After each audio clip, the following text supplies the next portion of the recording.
Everyone, welcome back to another video. आज के हम इस वीडियो में बात करने वाले हैं आपके MEG 16 के एग्जाम के बारे में। पेपर का नाम सबसे पहले आपको पता होना चाहिए, that is Indian folk literature. तो ये आपका पर्टिकुलर पेपर नेम है और इस वीडियो में हम डिस्कस करने वाले आपके लास्ट 6 पेपर, जो क्वेश्चन पेपर्स आपके, जो कि मेनली जून 2021 से लेकर दिसंबर 2023 तक के। उसके अलावा मैं आपको क्वेश्चन पेपर्स वगैरह दिखाने वाली हूँ, मैं आपको बताने वाली हूँ कि पेपर पैटर्न कैसा रहेगा, सिलेबस डिस्कस करेंगे और एट द एंड मैं आपको बताने वाली हूँ कि कौन कौन से इंपॉर्टेंट टेक्स्ट है जो कि आपको पेपर के लिए नहीं छोड़ने और कौन कौन से ऐसे ब्लॉक्स या यूनिट्स है जो कि आप पेपर के लिए छोड़ सकते हो, वो ज़्यादा इंपॉर्टेंट नहीं है या फिर उसमें से ज़्यादा क्वेश्चन नहीं पूछे गए हैं। सबसे पहले बिकॉज हम पेपर शुरू कर रहे हैं तो मैं आपको बता दूँ, कोई भी आपका पेपर में फेमिनिस्ट टेक्स्ट है तो आप जरूर पढ़ लेना, बिकॉज इस समय पेपर में जो है जनरली क्या होता है, जो फेमिनिस्ट टेक्स्ट है वो बहुत ज़्यादा पेपर में पूछे जाते हैं। तो जितने भी आपके पेपर में फेमिनिस्ट टेक्स्ट हैं वो आप एक नोट जरूर कर लेना कि कोई भी आपने एक बार टेक्स्ट पढ़ा और आपको लगा कि नहीं ये थोड़ा फेमिनिस्ट टेक्स्ट है तो इसे हमें जरूर पढ़ना है, वो इंपॉर्टेंट टेक्स्ट आपका बन जाएगा। बात कर लेते हैं अपने जून 2021 से एग्जाम से। और जो आपके पेपर का पैटर्न रियल में पता चलेगा ना, वो आपको लास्ट के 2 ईयर से पता चलेगा, एक है जून 2023 का और एक दिसंबर 2023 का। अभी के पेपर्स जो है आपको ये पता चलेगा कि कौन कौन से क्वेश्चन जो है रिपीटेटिव में पूछे गए हैं। सबसे पहले आपको बता दिया गया, ये आपको नोट जरूर कर लेना जब भी आप पेपर अटेम्प्ट कर रहे हो। डेट इज, पहले आपको बोल दिया कि 5 क्वेश्चन अटेम्प्ट करने हैं, 700 वर्ड होने चाहिए हर क्वेश्चन के, और टोटल क्वेश्चन नंबर 10 जो है वो कंपलसरी है, ये बात याद रखना। क्वेश्चन नंबर 10 कंपलसरी है। क्वेश्चन नंबर 1 से लेकर 9 तक आपको जितने भी क्वेश्चन है उनमें से कोई भी 5 क्वेश्चन जो है वो अटेम्प्ट करने हैं।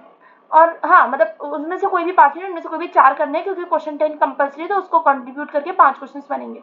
क्वेश्चन नंबर अगर आप 10 को देखोगे तो इसमें क्या है, राइट अ शॉर्ट नोट।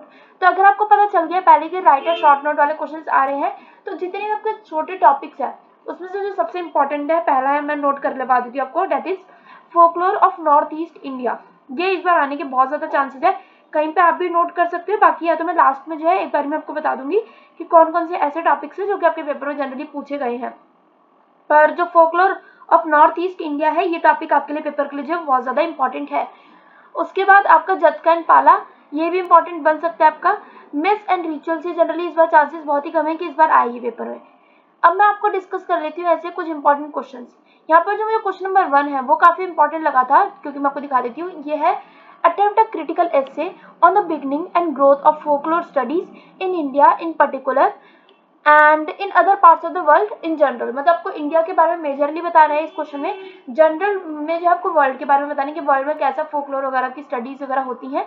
सबसे पहले, क्योंकि अभी आपका पेपर ही पूरा फोक टेल के ऊपर है, जो कि आपका है फोक्स के ऊपर है, तो क्या है, इंडियन फोक के ऊपर, मतलब तो आपको फोक लिटरेचर के बारे में जरूर पता होना चाहिए। और इसका मतलब क्या हो जाता है कि आपको जो अपनी ब्लॉक नंबर 3 है बहुत ही अच्छे से कवर कर लेनी है, और ब्लॉक नंबर 4, जो ब्लॉक नंबर 4 है तो वो तो बहुत ज्यादा होनी चाहिए, क्योंकि फोक टेल्स ऑफ इंडिया, क्योंकि पेपर ही आपका इंडियन फोक टेल के ऊपर है, तो फोक टेल्स ऑफ इंडिया ये आपको जरूर कवर होना चाहिए, जो कि मोटिव्स, मॉडल्स एंड मोड्स, तो इनके बारे में आपको जरूर कवर होना चाहिए।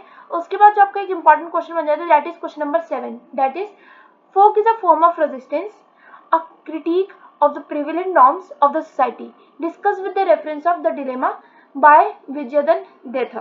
तो आपका इसमें जो इंपॉर्टेंट टेक्स्ट बन जाता है, that is the dilemma. The dilemma आपका इंपॉर्टेंट टेक्स्ट है, ये भी नोट करके चल सकते हो आप, तो ये आपको करके ही जाना है पेपर के लिए। उसके बाद एक और इंपॉर्टेंट टेक्स्ट जो मुझे यहाँ पे लगा था, that was this one. Question number 3 आपका एक इंपॉर्टेंट क्वेश्चन है, पहले हम वो डिस्कस कर लेते हैं। दैट इज, क्योंकि इसमें कॉन्सेप्ट के बारे में पूछा गया है, give a critical overview of the pre historic rock art और cave painting to the living tradition of folk painting at present. So सबसे पहले तो आप ना हिस्ट्री के बारे में बता सकते हो इसमें कि फोक जो पेंटिंग थी उसकी हिस्ट्री कैसी थी, रॉक आर्ट की जो है उसकी हिस्ट्री कैसी थी, और केव पेंटिंग जो है वो कैसे की जाती थी, और मतलब किस टाइप के लोग होते थे जनरली जो कि इस टाइप की आर्टिस्टिंग या फिर पेंटिंग्स वगैरह करते थे। उसके अलावा आपका एक और इम्पॉर्टेंट क्वेश्चन यहाँ पर बन जाता है, that is this one, question number 8, जो क्या है, discuss oral epics of India by Setworth. तो ये आपका जो है, ये एक इम्पॉर्टेंट टेक्स्ट आपका, ओरल एपिक्स ऑफ इंडिया, तो ये आपका इम्पॉर्टेंट टेक्स्ट है। 3 मैं आपको इम्पॉर्टेंट चीजें अभी तक बता चुकी हूँ जो कि आपके इम्पॉर्टेंट रहने वाले हैं इस पर्टिकुलर पेपर के लिए। पहला है folklore of North East India, दूसरा है द डिलेमा, तीसरा है the oral epics of India. Next question paper पे में आ जाते हैं, दैट इज ऑफ 2021 का, वो है दिसंबर का। तो इसमें अगर आप देखोगे, सो फर्स्ट क्वेश्चन आपका इसमें सेम वही है, क्वेश्चन नंबर 10 आपको करना जरूरी है, बाकी जो 9 क्वेश्चन है उसमें से कोई भी आपको 4 क्वेश्चन करनी है। इसका जो इंपॉर्टेंट क्वेश्चन मुझे लगा था, दैट वाज क्वेश्चन नंबर 7, जो कि था कि गिरीश कर्नाटका आपको जो नागामंडाला एंड हयावदाना रिप्रेजेंट करता है रिच फोक ट्रेडिशंस को ऑफ इंडिया। सो इन दोनों को आपको जरूर कर लेना है, गिरीश कर्नाड वाले जो भी टेक्स्ट है आपके पेपर में उनको जरूर से फॉलो कर लेना। और दूसरा क्वेश्चन नंबर 1 भी इसमें इंपॉर्टेंट है, that is evaluate the significance of folk tradition in Indian literature. तो अगर आप फोक ट्रेडिशन के बारे में इंडियन लिटरेचर में पढ़ के जाओगे तो इसमें ये रेफरेंस जरूर पढ़ लेना, क्योंकि अगर नॉर्मल भी क्वेश्चन आता है तब भी आप इस टेक्स्ट को रेफर कर सकते हैं अपने आंसर में, that is folk tales from India by A K. Ramanujan. उसको नोट कर सकते हो आप, folk tales of India, folk tales of India by R K. Ramanujan. तो ये आप मतलब आर.के. नहीं, ए.के. रामानुजन, तो इनका आप नाम जरूर याद रख सकते हो, बिकॉज ये एक इम्पॉर्टेंट टेक्स्ट आपका है तो सही, पर जैसे किसी और क्वेश्चन में भी ना आप इस पर्टिकुलर टेक्स्ट की रेफरेंस बहुत इजीली लगा सकते हो। उसके बाद अगर हम इसमें बात करें तो इसमें आपके 4 इंपॉर्टेंट क्वेश्चन दिखाए गए हैं, और इसमें जो इम्पॉर्टेंट जो मुझे लग रहा है पहला तो है ए पार्ट, दैट इज संस्कृताइजेशन, क्योंकि आपका ये हिस्ट्री के रिलेटेड पूरा टेक्स्ट है, पूरा जो पेपर है वो भी आपका हिस्ट्री से रिलेटेड है, तो ये पर्टिकुलर क्वेश्चन पूछना बहुत ज्यादा जरूरी बन सकता है इस बार के लिए, दैट इज ऑफ संस्कृताइजेशन।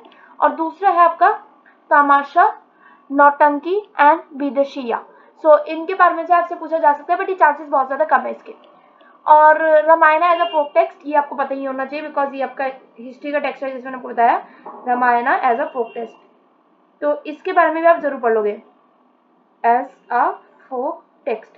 अभी तक मैं आपको जो इंपॉर्टेंट टेक्स्ट बता चुकी हूँ, दैट इज एक तो folklore of North East India, the dilemma, oral epics of India, folk tales of India जो कि ए.के. रामानुजन के बारे में इन्होंने लिखा है, संस्कृताइजेशन और Ramayana as a folk text. Next question paper में आ जाते हैं हम। नेक्स्ट क्वेश्चन पेपर भी काफी आपका मतलब अच्छा ही पूछा गया था वाला भी, दैट इज दिस वन।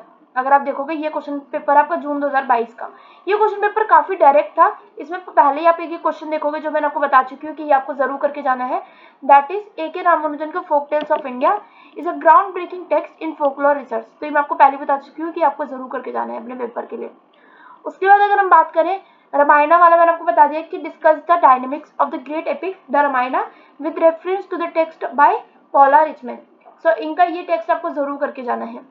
उसके बाद मैंने आपको बता दिया फोक टेल्स के बारे में तो आपको पढ़ना ही है, और यहाँ पे फोक सॉन्ग्स वगैरह के बारे में जरूर पढ़ लेना, फोक सॉन्ग्स भी आपके इंपॉर्टेंट है, और लीजेंड्स, यहाँ पे अगर ये टेक्स्ट आपने पढ़ा हुआ है तो इसका आप आंसर इजीली दे पाओगे। नेक्स्ट हमारा क्वेश्चन पेपर आ जाता है दिसंबर 2023 का। दिसंबर 2023 का अगर आप क्वेश्चन पेपर देखोगे ना तो इसमें आपका जो है इंडियन फोक टेल में इसमें भी सेम वही करना है आपको कि टोटल 5 क्वेश्चन अटेम्प्ट करने हैं, क्वेश्चन नंबर 10 जो है इंपॉर्टेंट है आपका। तो इसमें आपका सबसे पहले फोकलोर के बारे में आपको पढ़ना ही है, folklore of North East India, और फोकलोर एक ओवरऑल इंडिया के मतलब जो पर्सपेक्टिव है उसमें भी जरूर पढ़ लेना।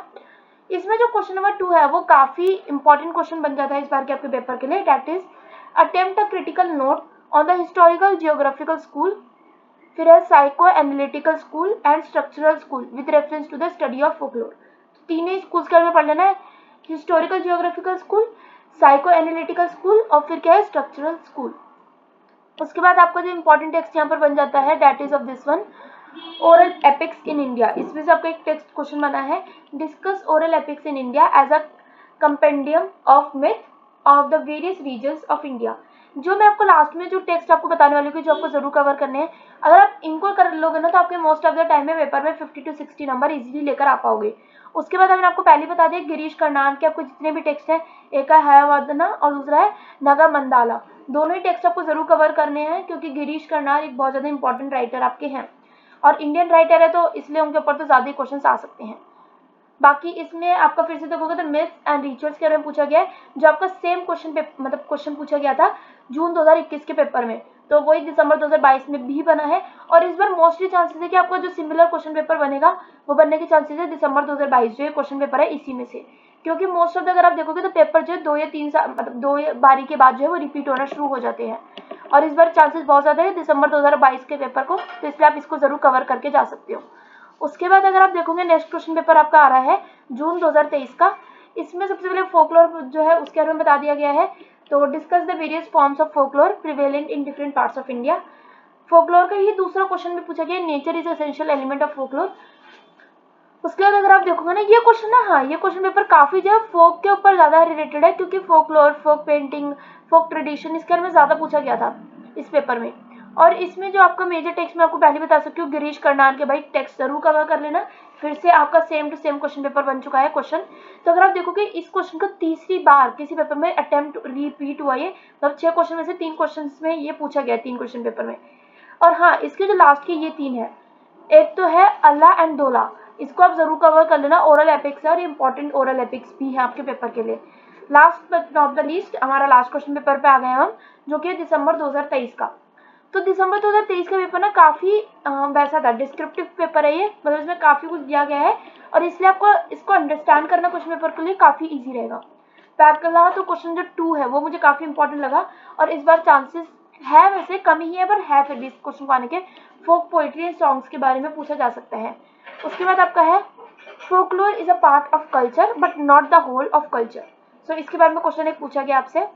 उसके बाद आपका जो इंपॉर्टेंट क्वेश्चन बन जाता है रामानुजन टेक्स्ट का, वो आपको मैंने पहले बता चुकी हूँ कि इंपॉर्टेंट टेक्स्ट है आपका। फिर यहाँ पे एक और क्वेश्चन जो इम्पोर्टेंट है, बिकॉज ये क्वेश्चन मतलब मैं लास्ट क्वेश्चन पेपर आपको जनरली ट्राई करती हूँ कम से कम ही डिस्कस करूँ, बिकॉज प्रीवियस ईयर के क्वेश्चन पेपर में जो बहुत ही कम चांसेस होते हैं कोई भी चीज उठकर आए। जनरली होता है कि 1 साल पहले वाले जो क्वेश्चन पेपर होते हैं ना, उनमें से उठकर आने के चांसेस होते हैं 1 या 2 साल पहले। तो इस पर्टिकुलर पेपर को आप ज्यादा ना ही देखो तो अच्छा रहेगा। अब मैं आपको बता देती हूँ मेजर कौन कौन सी आपको ब्लॉक्स एंड यूनिट्स कवर करनी है। सबसे पहले मैं आपको बता देती हूँ कुछ जो ब्लॉक्स है जो कि आपकी इंपॉर्टेंट रहेंगी। फर्स्ट वाली इंपॉर्टेंट आपकी फोक लिटरेचर एंड लैंग्वेज, क्योंकि हिस्ट्री के बारे में आपको पूरा पढ़ना ही पड़ेगा। हिस्ट्री को अगर आप छोड़ रहे हो ना, तो मान के चलना कि आपको फिर ब्लॉक 3 और ब्लॉक 4 दोनों को अच्छे से कवर करना है। और उसके अलावा block in contemporary Indian fiction. तो आपके मेजर जो 4 ब्लॉक्स हैं यहाँ पे, ब्लॉक 1, ब्लॉक 3, ब्लॉक 4 और ब्लॉक 6, अगर इन 4 को कवर कर लेते हो इजीली 60 to 80 के बीच में नंबर ला सकते हो। ब्लॉक 1 को स्किप कर रहे हो तो ब्लॉक 3 और 4 तो जरूर ही जरूर है, तो ये आपको स्किप नहीं करनी है। और ब्लॉक 6 को भी ट्राई करना कि मत स्किप करो। अब मैं आपको बता दी कुछ इंपॉर्टेंट टेक्स्ट, ये आप नोट कर सकते हो अपने पेपर पे कहीं ना कहीं लिख के रख सकते हो। फर्स्ट इज, ये मेरे को इंपॉर्टेंट लग रहा है इस बार आने का, पर चांसेस कम ही है इसके। Folklore of North East India, इसके आने के चांसेस कम है क्योंकि एक ही बार आया है 2021 के पेपर में जून में। इंपॉर्टेंट टेक्स्ट आपके एक तो बन जाता है द डिलेमा, ये भी एक ही बार आया है मोस्टली, मैंने क्वेश्चन पेपर जितना देखा तो अभी तक एक ही बार ये पूछा गया है, पर इसके चांसेस बहुत ज्यादा द डिलेमा में से कोई ना कोई क्वेश्चन उठकर आने के। ओरल एपिक्स ऑफ इंडिया में से एक क्वेश्चन पक्का आने के चांसेस है। एक है रामानुजन का जो फोक टेल्स ऑफ इंडिया वाला टेक्स्ट है, जरूर पढ़ लेना, कोई भी फोकलोर वाला क्वेश्चन है इस टेक्स्ट को भाई रिप्रेजेंट कर देना। अगर आपको लग रहा है कि थोड़ा सा भी लिंक आ रहा है इसमें तो कर देना, इसको शो कर देना, मतलब रेफरेंस वगैरह देके इसको, जैसे कहते हैं ना कई बार होता है कि आपको कोई आंसर याद नहीं आ रहा ना और आंसर कुछ ना कुछ लिखना है, तो इस टेक्स्ट को लिख सकती हो। संस्कृताइजेशन, इसको भी आप काफी अच्छे जगहों पे लिख सकते हो आंसर्स में, जहाँ पे आपको हिस्ट्री वगैरह के बारे में पूछा गया है। और Ramayan as a folk text, ये भी आपको बहुत ज्यादा काम करेगा अगर आपको हिस्ट्री वगैरह को, मतलब कोई भी ऐसा आंसर है जिसको आपको एक्सटेंड करना है तो उसमें बहुत ज्यादा हेल्प करेगा। तो वीडियो इन्फॉर्मेटिव और हेल्पफुल होगी तो वीडियो को लाइक कर देना चैनल को subscribe. Stay safe and thanks for watching, bye bye.